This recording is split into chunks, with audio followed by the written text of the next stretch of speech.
living a simple life, something out those aches and pains from working on the farm. Hey guys, it's Eric here at Farpoint Farms. Check it out.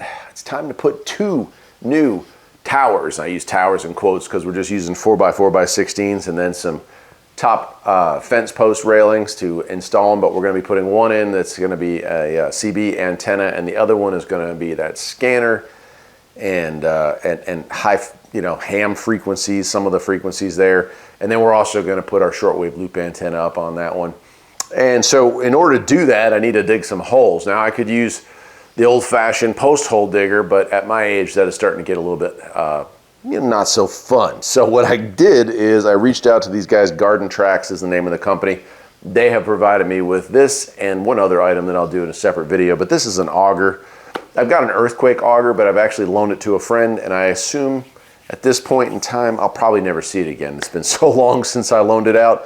So they were kind enough to send this my way. We'll open it up, we'll take it outside, and we're gonna put ourselves 2 beautiful 4x4x16s in the ground with it, and I'll let you know what I think. These things, if you're doing a lot of fencing, if you are a farmer, if you're doing any kind of heavy duty work, these are actually really, really nice to have. Before I had one, I managed to make do without it. After I had one, I can't imagine making do without one, which is why I went ahead and asked for this. Looks like it comes with some tools here. We got some wrenches, plus a spark plug wrench, plus a screwdriver / spark plug wrench, and an Allen head. And then we've got a manual here. Looks like it comes with some other stuff, zip tie. So some assembly required, looks like, but that's okay. I'm not afraid of assembly. All right, some just packing cardboard here. And I would imagine this is our auger. Yep. So let's go. Ooh, nice. It's kind of shock spring-loaded looking thing here. I like that. Cut this one open. We'll get this out first. I've never seen one with that spring head like that. A Harbor Freight one that I've been using all these years. Doesn't look as fancy, that's for sure.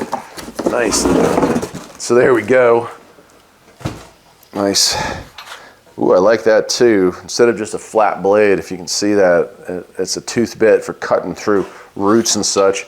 So up here, big problems with rocks, but smaller problems with major roots. We are close to the forest line here, so I'm kind of worried that may become an issue for us.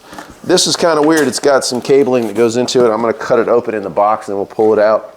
It's just the way they decided to ship it. It had some of the stuff wrapped up inside. So a little bit of assembly, but nothing too bad. These are the, okay, that makes sense too. These are the handlebars. And this is just so they could get this thing packed into a smaller box. Main unit here. And I'll set that aside. Out of the way. And we'll set this one aside. And then we're ready to lift the main unit out. Well, here it is, all assembled. Earth Auger Power Head, 52 cc's, 50-to-1 premix. This is a 2-stroke. Do not forget that, or you won't have one of these for very long before it explodes. Setup was super easy. 4 bolts, 2 on each side with a little bracket that goes in there, and 4 nuts. Spark plug, easily accessible. Choke and run right up on top here. There is, a little hard to see, but there is a little primer bulb right there. Gas tank and pull cord up on top. This assembles with a single bolt right here that goes through from the power head to the auger. Like I said, this I like. I'm not sure if that's a good idea as far as dampening some of the, when this thing hits a rock and stops, that's going to take some of that out, probably not damage the gearbox here, which is kind of important. And a little air filter here. I'm sure that air filter comes off and is fixable. Muffler on the other side. And it's a 2-person job.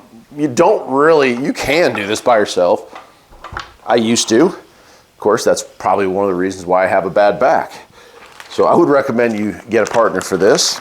That being said, it can be done if you're in a pinch. Trax, nice, actually gave me a sticker. That's cool. I'll probably hang that here in the new studio. I like that. Warranty, 1 year on the auger and 2 years on the engine. That ain't bad, my friends. That ain't bad. Huh. Nice. And then we have operational instructions, emissions warranties and stuff like that here. don't take it back to the store, although I got this online. Operations manual for the garden tracks. Let's see if there's anything in here that you need to be aware of. 20 hours of operation, or every 3 months of use, you should clean the air filter out on this. I imagine the spark plug's not all that dissimilar. There is assembly instructions on this, but you really won't need them. The gallon is 2.56 ounces of oil for the 50-to-1 mix. And it says to try to use it with at least a quarter of a tank. That's good, because like you lean it over on its side, it's going to bog out. It tells you the spark plug, L8RTC, if you have to replace the spark plug for any reason. Then it has some, you know, like if it won't start kind of diagnostics, which is always nice. And this I like a lot, a full parts diagram, parts manual for it. So that's helpful if you ever do run into any issues, telling you how to go about fixing it, which is really cool. Even the engine has a blow-up diagram for the engine itself. So not an inexpensive piece of equipment, something that they want to have around for a very long time. And so it's 17 pages in English, and then there are some other languages involved in that. Overall, it looks every bit as good, if not, if I'm going to be 100% honest, a little higher quality than the Harbor Freight one that I've owned for years. So that's kind of cool. Well, let's do it. I'm going to pause the camera. I'm going to grab my wife and some concrete and some 4x4x16s. We're going to drill 2 beautiful deep holes with this thing and stuff it down in there. Let's do it. All right, well, here we are, and I've got this thing. Got about a quarter of a tank of gas. I don't want too much gas in this thing, because then, you know, it sits for a long time in between uses. That's not good for it. So actually, the best thing you can do with something like this is to run it until it runs out. But for today, we're just going to fire it up. I'm going to be drilling 2 holes. Of course, there's a lot of rocks here in the mountains, so it's debatable whether or not I'll get away with that. Throttle's on this side, on-off switch, which I have placed on, choke and run, and right here where you can't see it, there is a primer bulb. Now I've gone ahead and primed that. We've got it set to choke. Let's see what happens. We'll let it warm up for a minute here. It's about 55 degrees right now.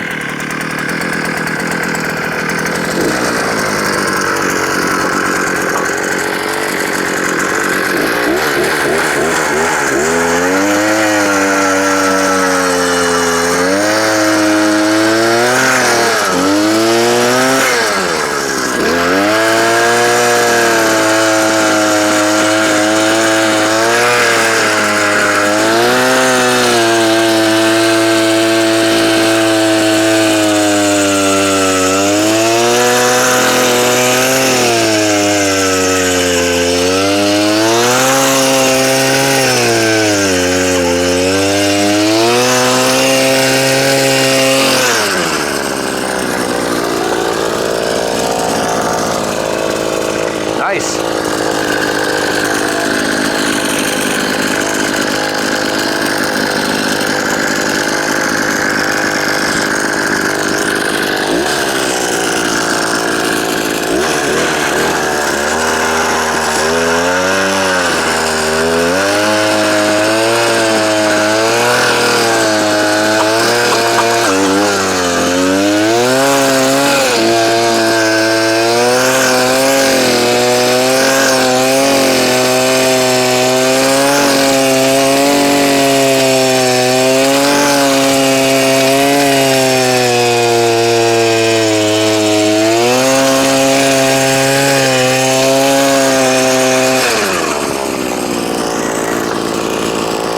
Very nice.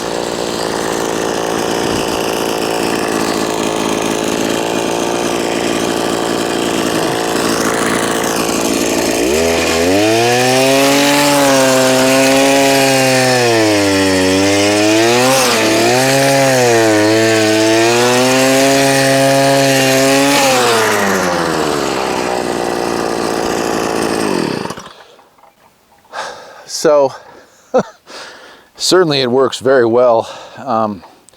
That's a 3-foot hole. That's a 3-foot hole. I got lucky, only hit one small rock over here. So really a good deal. And I mean, the time it took me to drill those 2 holes is extremely insignificant compared to how long it would do to do that with a post hole digger. So yeah, it's the garden Trax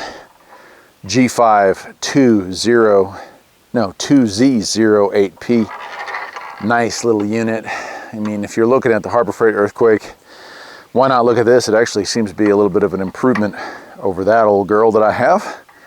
So yeah, pretty darn cool. If you like the channel, stick around. We're going to be putting in 2 antenna towers for the new studio. So I'll see you next time. Take care.